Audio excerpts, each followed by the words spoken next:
Fala aí, galera. Já numa linha direta do último vídeo que falava tudo sobre demônios, vamos continuar aqui com a armadura de Deus hoje, que daí já mais ou menos já ensina como se defender de ataques desses seres. Então, vamos lá.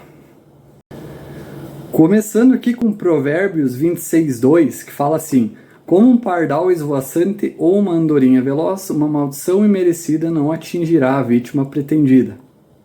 Então, quando a gente faz algo que não deve, isso abre portas para o pecado, para maldições, para atividade demoníaca. Isso fala ali só sobre maldições, só que vale para tudo, né? Se a gente deixa a brecha, vai acontecer.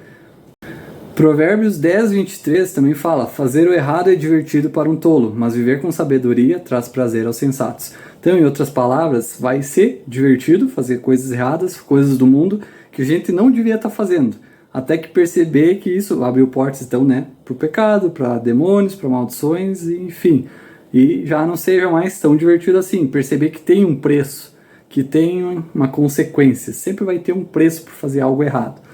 Mas como evitar isso? Então, Efésios vai nos dar essa resposta.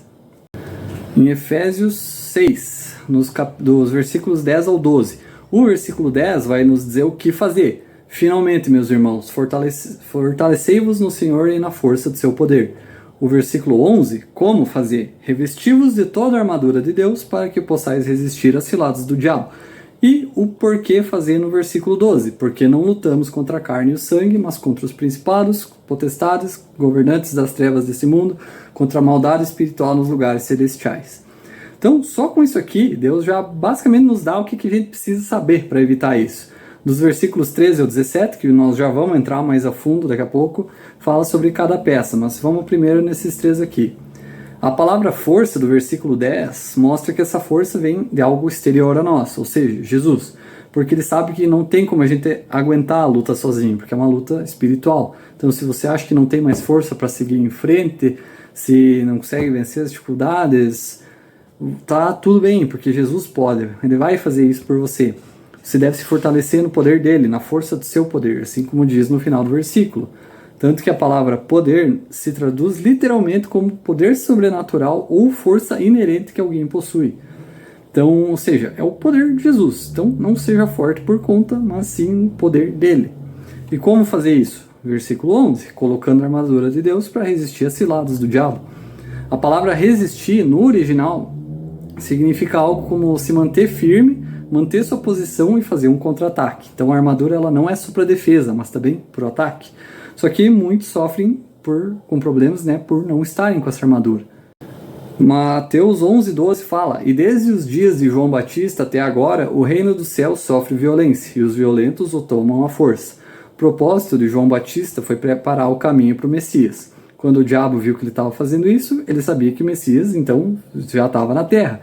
Ele poderia saber quem o Messias era, porque o Espírito Santo vivia dentro dele. O que não acontecia até então. Só que agora Jesus deixou o Espírito Santo para nós. Então, ele vive em nós quando a gente é salvo.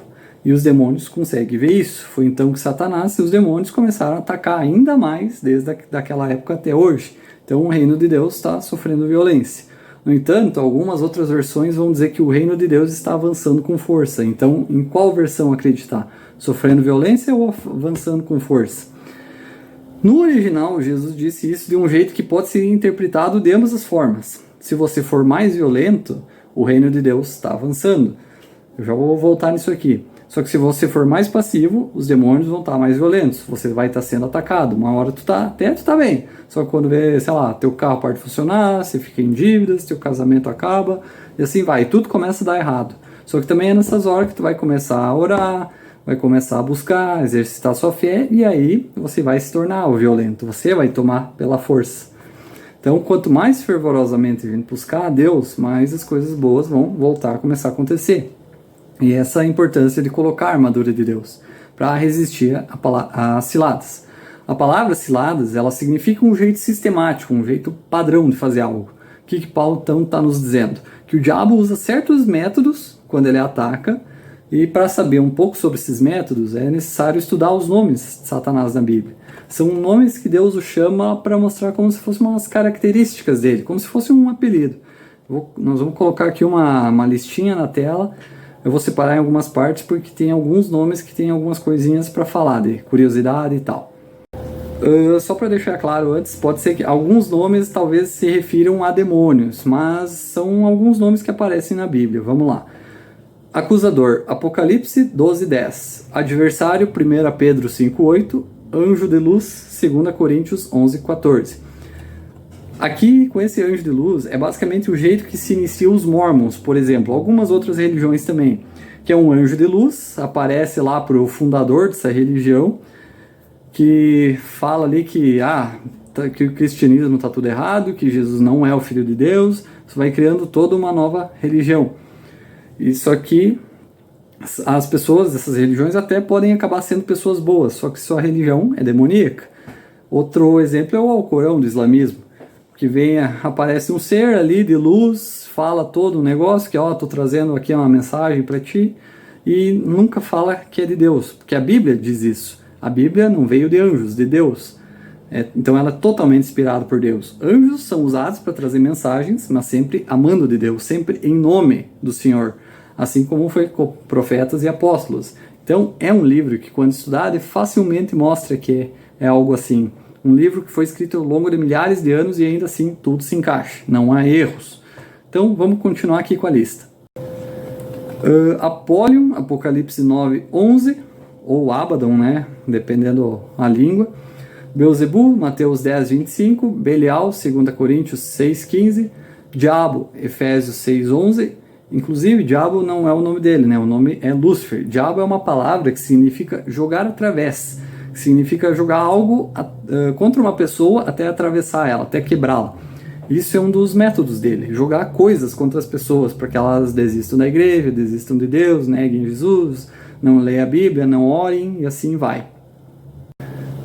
E para finalizar, outros exemplos: dragão, Apocalipse 12:9, maligno, Mateus 6:13, assassino, João 8:44, príncipe deste mundo, João 12:31, príncipe dos demônios, Mateus 9:34, príncipe das potestades do ar, Efésios 2:2, leão que ruge, 1 Pedro 5:8, Satanás, Lucas 10:18, serpente, Apocalipse 1:29. Então, independente de alguns nomes talvez serem para demônios, o importante a maioria desses nomes eles vão se encaixar em 4 categorias. Nomes que vão mostrar, primeiro, sua inclinação destrutiva. Jesus disse que o ladrão vem para matar, roubar e destruir. Então o que tu vê pelo mundo aí é corrupção, guerra, atentado, violência, outras religiões atacando os cristãos. E tu nunca vê atacando nenhuma outra religião, né? Sempre o cristianismo. Isso faz muito sentido. Por quê? Porque o diabo sabe que as outras religiões são falsas. As pessoas delas já estão perdidas. Então o que ele tem que fazer? Tirar as pessoas que estão no lugar certo, pro caminho errado. Segundo, sua natureza pervertida por todas as imoralidades sexuais. Basta olhar para como uma festa de carnaval funciona que tu vai ver certinho como é a coisa. Nos tempos de Noé também era assim, era orgia para todo lado, já não existia o matrimônio sagrado. Hoje não é diferente, é homem com homem, mulher com mulher, mulher, mulher homem, pessoa com bicho, vivo com morto, pedofilia, e só vai ficando pior, né? Terceiro, desejo por controle. Ele é um manipulador e um controlador. Ele queria colocar seu trono acima do de Deus. A política pelo mundo, por trás dos panos, muito político é ligado à seita satânica. E vão fazer qualquer coisa pelo desejo de controle. Se tu vê por aí, o que mais tem é político prometendo coisa pro povo, manipulando todo mundo para conseguir o que querem, o que desejam, enfim. É o desejo por controle que eles querem, pelo dinheiro, por mandar em todo mundo, que todo mundo obedeça a eles. E o último é os métodos de ataque, né? Como o próprio nome, diabo, que eu já falei ali um pouco antes, são os métodos principalmente pela tentação. E aí, finalmente, o versículo 12, onde diz o porquê de vestir a armadura de Deus. Porque não importa o quão fortes somos fisicamente, contra espíritos malignos não somos nada. Por isso que a gente precisa da força de Deus, da armadura dele. Se você não usa a armadura, não é uma questão de quando se você vai cair, mas de quando e o quão grande essa queda vai ser. Há pessoas que têm tudo no mundo, riqueza sem tamanho, só que elas não são felizes. Elas perdem o casamento, perdem a família, só vivem para o trabalho. Então o sucesso realmente não vem do quanto você tem no mundo, mas sim do quanto você tem de Deus, a armadura deles. E se não for a armadura inteira, os demônios vão achar uma abertura e atacar. E ainda, sobre a palavra cilada, cilada ou artimanha é definido como estratagemas tortuosos ou astutos empregados para manipular ou persuadir alguém a fazer o que deseja. E é exatamente isso que o diabo e os demônios fazem, de tudo para conseguir o que querem. E o que eles querem é que as pessoas pequem. Até Jesus foi tentado. Vamos ver aqui a história. Em Mateus 4, 1 a 11, vamos ler a história aqui. Então Jesus foi conduzido pelo Espírito ao deserto para ser tentado pelo diabo. E depois de jejuar 40 dias e 40 noites, depois teve fome. E aproximando-se dele, o tentador disse: Se tu és filho de Deus, manda que essas pedras se transformem em pães. Mas ele respondeu e disse: Está escrito, nem só de pão viverá o homem, mas de toda a palavra que sai da boca de Deus. Então o diabo leva a cidade santa e o coloca no pináculo do templo. E disse-lhe: Se tu és filho de Deus, lança-te abaixo, porque está escrito: Ele dará ordens aos seus anjos a teu respeito, e nas suas mãos eles te sustentarão, para que em algum momento não tropeces no teu pé contra uma pedra. Disse-lhe Jesus: Outra vez está escrito: Não tentarás o Senhor teu Deus. Só com esse aqui já diz, né, que o diabo estava tentando Jesus. Não tentarás o Senhor teu Deus, ou seja, Jesus é Deus. Já aqui ele já deixa meio implícito. Novamente o diabo leva a um monte muito alto, e lhe mostra todos os reinos do mundo e a glória deles. E disse-lhe: Todas essas coisas te darei, se prostrares e me adorares. Então Jesus lhe disse: Vai-te, Satanás, porque está escrito: Ao Senhor teu Deus adorarás e só a ele servirás. Então o diabo deixou, e eis que anjos vieram e o serviram. Então o diabo tentou Jesus. É assim que os demônios atuam também, através das tentações. Em Lucas é contada a mesma história, só que tem um detalhezinho a mais no final. Lucas 4,13 fala assim, ó: Quando o diabo terminou de tentar Jesus, ele o deixou até que chegasse a próxima oportunidade. Isso mostra que os demônios estão sempre à espreita, esperando uma oportunidade de tentar e persuadir nós ao pecado. Porque o pecado está agachado à porta. É isso, quando você menos espera, o ataque acontece. É tipo um predador esperando sua presa.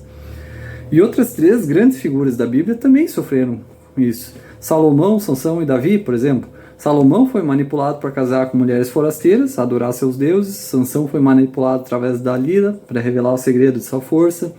Davi foi manipulado a ter um caso de adultério, assassinato do marido de sua amante para esconder que ela estava grávida. Então, os 3 foram manipulados através de mulheres, através da luxúria. Inclusive, a maioria desses esquemas de tentação de Satanás envolve, dá para dizer, os 3 Gs, né? Que é a grana, glória e garotas. Grana, fácil, dinheiro, né? Garotas também. Basta um rabo de saia passar que já estão todo mundo olhando, que nem uns pedreiros. E glória, hoje em dia. E glória hoje em dia é entendido como popularidade. Querer ser popular, ser conhecido, famoso e fazer coisas que não devia para alcançar isso. Seja começando ali até na escola, querer andar com a galerinha popular, fazer arruaça só para mostrar, né, para quem não some em nada para tua vida. Então, quando Jesus estava terminando de jejuar, ele estava no ponto mais baixo dele. A fraqueza por quase não comer nada por 40 dias deixou ele no limite. Claro que ele não morreria, né? Não tinha pecados, ele era imortal. Tanto que Jesus entregou o espírito dele, senão ele não morreria. Mas a fraqueza da carne ainda podia alcançar ele. Foi quando o diabo atacou para tentá-lo a pecar. Ele ataca quando a gente está nos nossos momentos de fraqueza, é a mesma coisa. Só que é colocando a armadura de Deus que a gente se defende disso. Alguns pastores vão dizer que quando você acorda de manhã, você precisa fingir que está colocando as peças da armadura, enquanto pede pelas coisas que cada peça representa, estou vestindo a couraça da justiça, estou botando o capacete da salvação. Não é assim, é da maneira bíblica.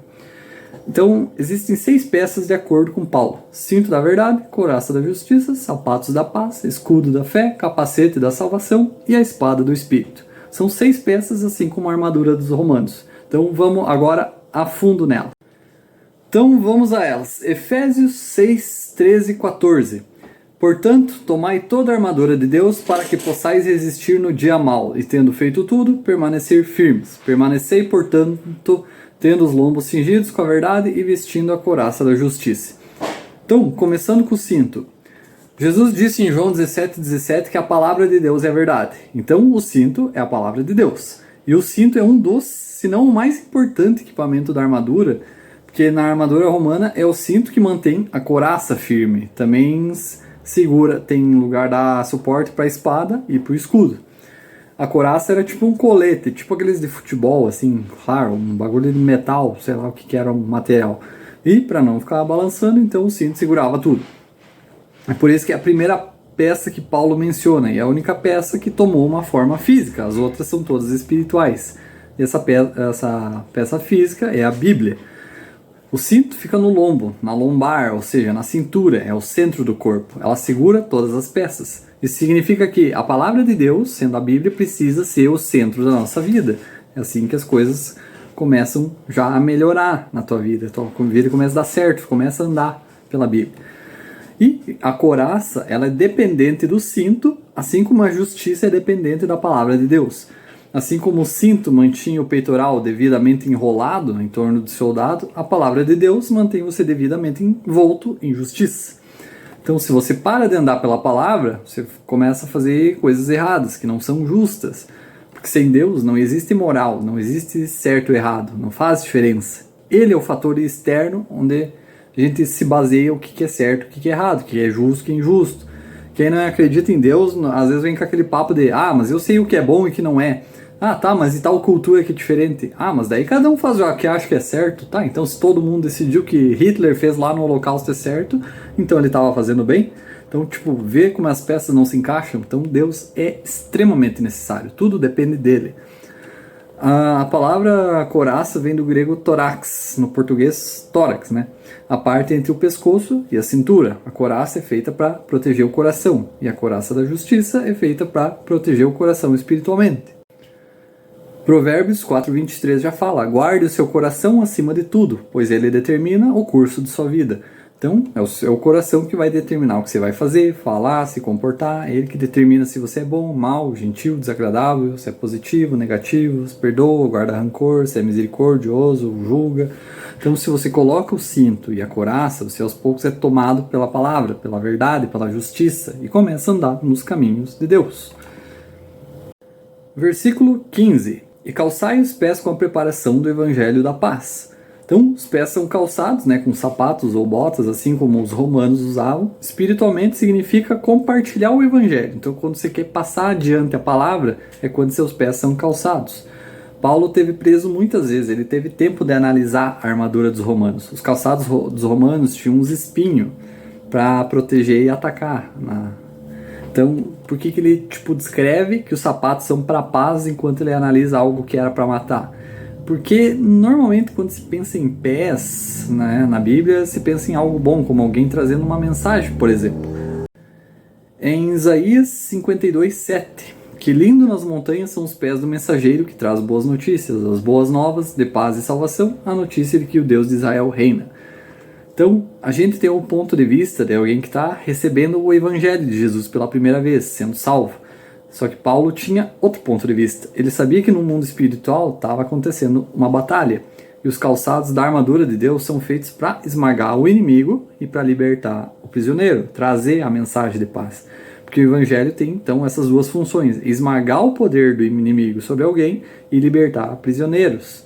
Então, do ponto de vista de Satanás e dos demônios, o evangelho é algo letal. Só que para um prisioneiro do pecado, ele é algo libertador. Já diz em Romanos 16:20, o Deus da paz em breve esmagará Satanás debaixo de seus pés, que a graça do nosso Senhor Jesus esteja com você.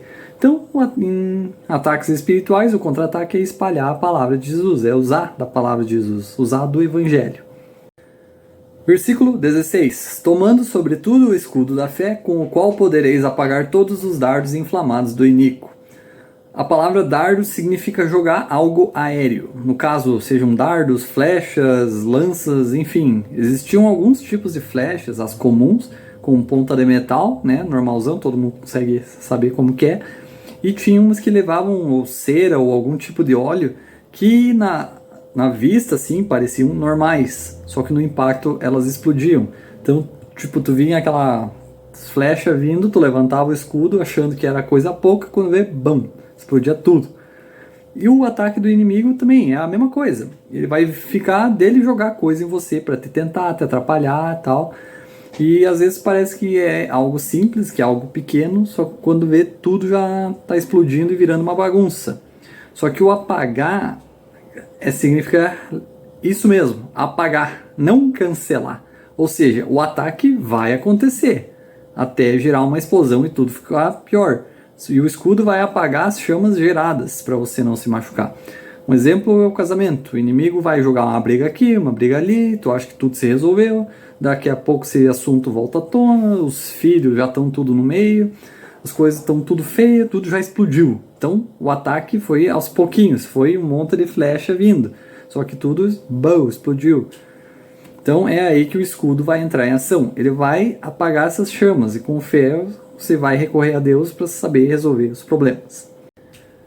Versículo 17. E tomai o capacete da salvação e a espada do Espírito, que é a palavra de Deus.